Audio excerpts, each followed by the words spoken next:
I give up. I'm wearing glasses. It's either that or 45 font, and I have 500 pages, so.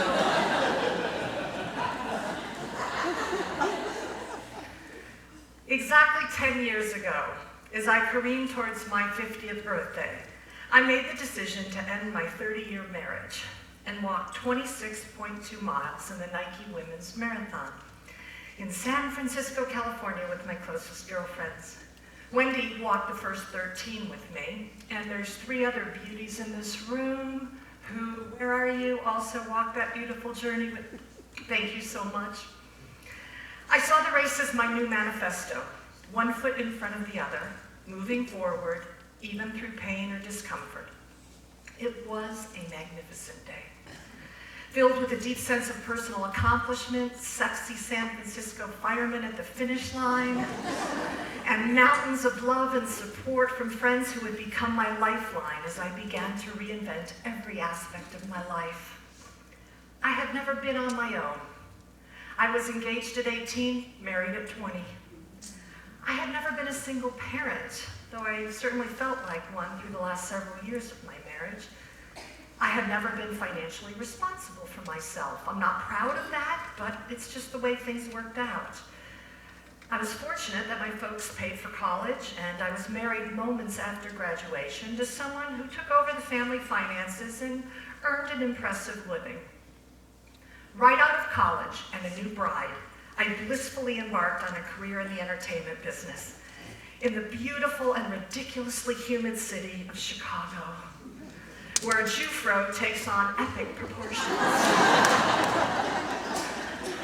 Newly married to my life of the party husband, I became a stand-up, a radio talk show host, and an ensemble member of the Second City. I worked side by side, and I learned so much from crazy talented people, and it felt like stardom was just around the corner. When the Second City producers saw that my stand-up was taking off, they fired me. Yes, and I joined the prestigious association of other fired alums that included Joan Rivers and a host of other talented improv actors. It was just the push that I needed to come here. Shortly after we moved to Los Angeles, I celebrated my 30th birthday, and the time felt right to start a family. My daughter Jenna was born, and everything changed. A comedy career was important and interesting, sure, but nothing compared to staring into the eyes of my gorgeous, giggly baby girl. And a few years later, my son Sam joined the fun. My comedy career left the road and now thrived on studio sound stages. I worked as a warm-up comedian while raising my kids. My comedy colleagues warned me that working as a warm-up would never get me on SNL or on the late-night talk shows, but that was a-okay with me. I loved being there for my kids during the day and working as a warm-up comic at night. I was the luckiest girl in Burbank.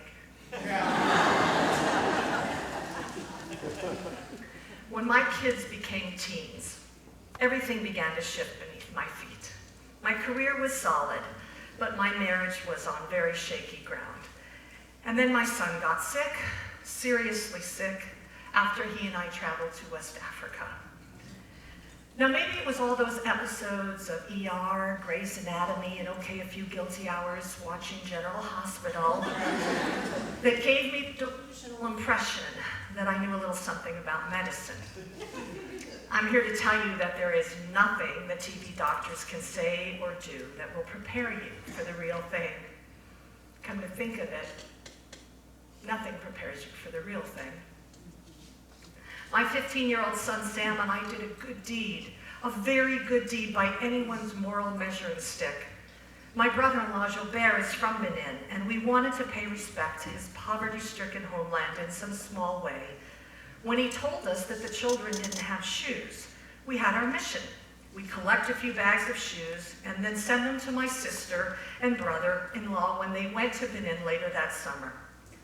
When our little shoe drive netted over 1,500 pair of shoes, such an amazing outpouring of generous donations, we had no choice but to personally accompany them to ensure the 10 70-pound black duffels filled with footwear would find their rightful owners amidst a hopelessly corrupt political system. We got our shots, got our visas, our anti-malaria medication, and headed halfway around the world to Benin, a country that defines poverty with such savage, brutal strokes that you will never find Benin trumpeted in the LA Times travel section or featured in a splashy layout in the Travel and Leisure magazine. Benin is the anti-vacation destination. We handed out shoes, which they were thrilled to have. But really, what good are shoes when you're starving to death? My son and I are forever changed by the images, the people, and the relentlessly challenging public health issues that plague virtually every citizen in that country. No one seems to escape. Not even us. 10 days after we got home, my son got sick, ferociously ill with mysterious symptoms. It was decided by committee that Sam had developed a rare autoimmune disorder called Reiter's syndrome. It's actually reactive arthritis. Sam's body turned on itself with a vengeance. I kept telling Sam that there was light at the end of this dark, scary tunnel. Convincing him became my daily mission. Convincing myself was another matter altogether. That tunnel kept me up nights. It shook me to my core. I just didn't know how long that tunnel was or how dark it was going to get before we saw the light. That light. I stayed focused on finally seeing that light. I had to. And eventually, it did grow brighter. I made sure Sam caught a glimpse of that light every day. And you know what? It's not lost on me that as I speak to you tonight from this beautiful theater, that my son went here to New Roads for high school. Now, a high school student starting sophomore year in a wheelchair is nothing to be grateful for. And yet I will never forget Headmaster David Bryant, who wheeled Sam into his cramped office, looked deep into his sad eyes, and assured him that this school would not be the same without him. That even if Sam couldn't make it through the whole day, just to be here for a few hours would make a positive difference for him and everyone else in the school. David made sure that ramps were installed over bumpy curbs. Ralphie and Shelton, New Road's two guardian angel security guards, met us every morning to hoist Sam in that clunky wheelchair out of our SUV and into a new day filled with friends and welcome distractions. That 15-year-old kid who took off his own size 13 pink Converse high-top sneakers in a Benin classroom and handed them to another kid who had big feet just like him, that kid is now a 26-year-old man, healthy and thriving in his life and in his career.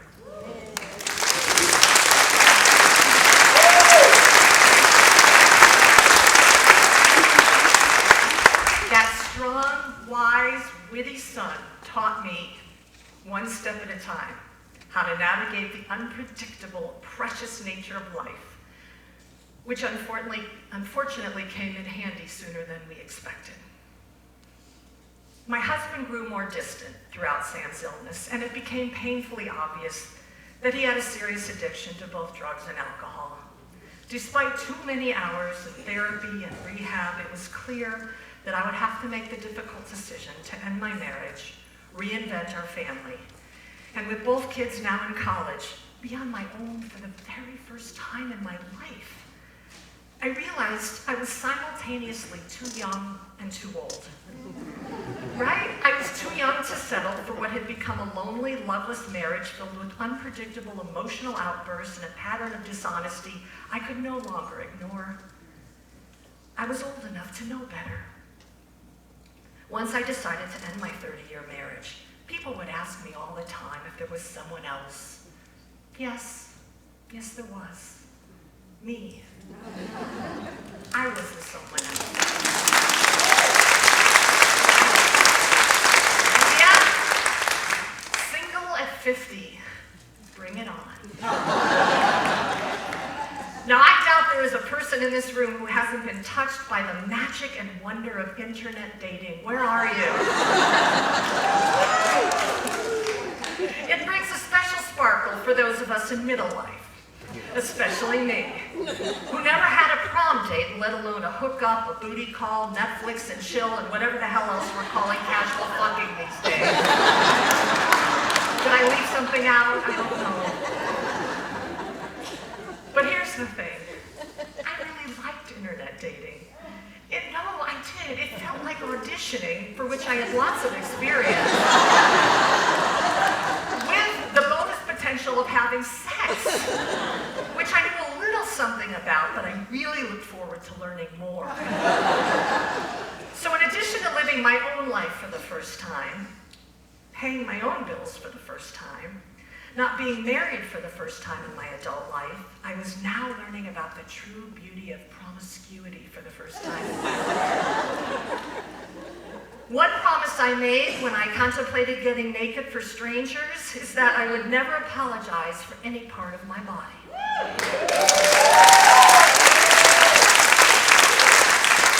I was well past the point of lying on my bed to zip my jeans, so what the hell? This is me, juicy, luscious, open to new adventures, clothed or naked, no apologies. I learned so much about myself through my many internet dating escapades. Like when I dated a blind man and felt incredibly liberated about the fact that combing the mascara evenly through my eyelashes mattered not a whit to him. And ever since then, not to me either.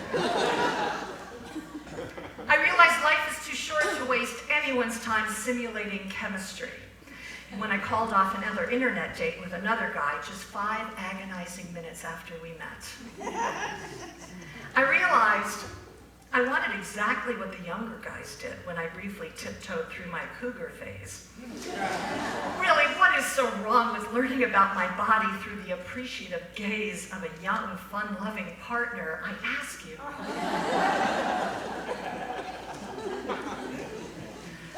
3-ish years ago, I'm at a dreamboat. Age-appropriate, physically, emotionally compatible, and Jewish. Did I mention that I'm Jewish? And here's the kicker. He's a chef. Yeah. A chef who can and does cook everything to a hip-hop beat with an expertise that illustrated for me the difference between a cook and a chef. A cook will feed you. A chef will make you swoon. And I've been doing quite a bit of swooning in and out of the kitchen these days. This year, as I stare down my 60th birthday, my year is filled with sweetness. I figured out a way to buy the condo I had been renting for the past 3 years, and I share that condo with my beautiful chef. My children are fully launched, healthy, thank you God, happy in their careers, and financially independent. Heck, they are way out-earning me, and I couldn't be prouder of them. And I'm still here. Still making life up as I go along. Still looking for a new opportunity to embrace life, learn a new skill, challenge myself professionally, build new revenue streams. The seductive concept of passive income still eludes me, but